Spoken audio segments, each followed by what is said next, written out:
À l'autre, nos reporters Martin Bourdin et Nicolas Repère qui ont posé leurs bagages toute la semaine dans la préfecture du Var. Et figurez-vous que dans le département, les ventes de voitures sans permis ont connu un énorme boom depuis le début de l'année. 75% d'augmentation, 75%. 10 points de plus que la moyenne nationale. Voilà ce que nous dit un site de statistiques et c'est un chiffre qu'RMC a trouvé pour vous ce matin. Bonjour Nicolas Repère.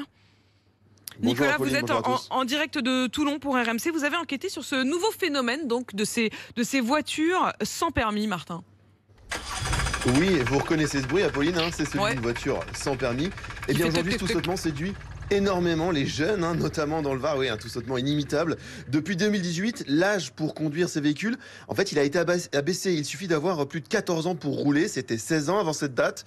Et ça a tout changé, Apolline. On s'est rendu à la pause de midi devant un lycée de Yerres, la métropole toulonnaise. Et on n'en a pas cru nos yeux. À l'entrée de l'établissement, il y avait plusieurs dizaines de voitures sans permis garées. Des rouges, des blanches, des grises. Il y en avait partout le long de la route qui mène à Cissé Public. Alors, avec Martin Bourdin, on a voulu en savoir plus sur cette nouvelle mode.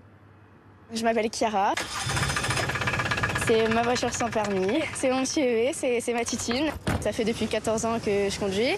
J'ai vu à quel point c'était galère de se taper 1h15 de bus tous les matins, alors qu'avec la voiture, je peux passer juste 30 minutes.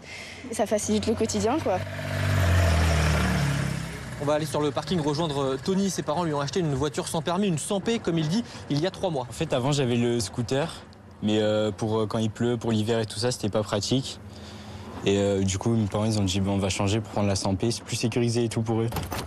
Ils avaient peur quand j'arrivais au lycée, souvent ils me demandaient d'envoyer un message ou quoi. Mais là, ils ont plus confiance, pas par rapport à moi, mais par rapport aux autres et tout. Là, les lycéens sont en train de sortir de cours. Beaucoup se dirigent vers leur voiture sans permis. Elle est là, c'est la grise. Ça fait 3 ans qu'Emma conduit la sienne. J'étais une des premières au lycée. Au début, on arrivait, il y avait de la place tous les jours. Et maintenant, il faut arriver 20 minutes avant pour avoir de la place. Il y a ensuite un effet de mode, on voit des voitures partout. À 14 ans, on peut conduire.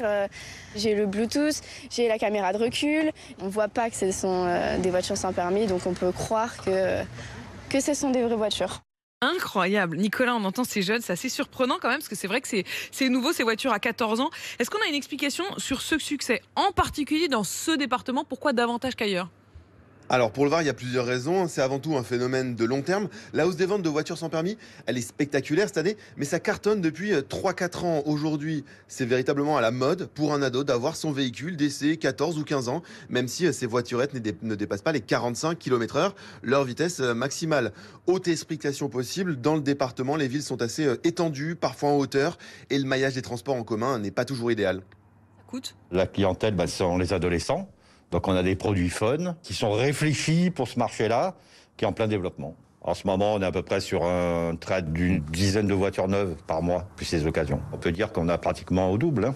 Il y a sûrement le phénomène Covid qui fait qu'on veut plus prendre des transports en commun.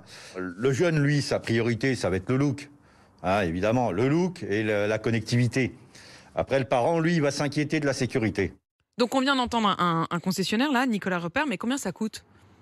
Oui, c'est Laurent Ritchie, un concessionnaire dans le Var. Lui nous explique qu'il faut compter au minimum 7 000 € pour les premiers modèles et jusqu'à 15 000 pour les plus chers. Certains parents s'endettent pour offrir ces véhicules à leurs enfants. D'autres bénéficient de facilités de paiement ou les louent avant de les acheter.